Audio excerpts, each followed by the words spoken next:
સાબરકાંઠાના ઈડરમાંથી આ સમયના સૌથી સનસનાટીભર્યા સમાચાર સામે આવી રહ્યા છે, જ્યાં સ્ટેટ મોનિટરિંગ સેલની ટીમે એક મોટા ઇન્ટરનેશનલ કોલ સેન્ટરનો પર્દાફાશ કર્યો છે.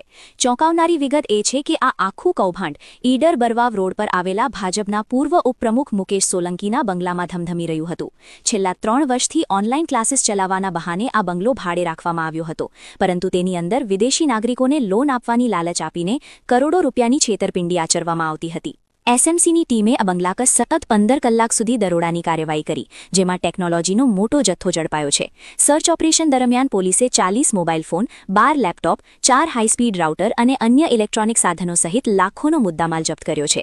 આ સાથે જ ઘટના સ્થળેથી 10 આરોપીઓની અટકાયત કરવામાં આવી છે અને તેમની મોંઘીદાટ લક્ઝુરિયસ કાર પણ કબજે લેવામાં આવી છે. આ ઘટનાએ સ્થાનિક પોલીસની કામગીરી સામે પણ મોટા સવાલો ઊભા કર્યા છે, કારણ કે છેલ્લા 3 વર્ષથી નેતાના બંગલામાં આટલું મોટું કૌભાંડ ચાલતું હોવા છતાં સ્થાનિક પોલીસ કેમ અજાણ હતી? ડોલરમાં થતી આ છેતરપિંડીના તાર વિદેશ સુધી જોડાયેલા હોવાની આશંકા છે. હાલ એસએમસી દ્વારા વધુ તપાસ હાથ ધરવામાં આવી છે અને આગામી દિવસોમાં આ મામલે અનેક મોટા ખુલાસાઓ થવાની શક્યતા સેવાઈ રહી છે. ગુજરાતભરના તાજા સમાચાર મેળવવા માટે અમારી ગુજરાત નેશનલ ટીવી ન્યૂઝને સબસ્ક્રાઇબ કરો, બેલ આઇકોન પર ક્લિક કરો.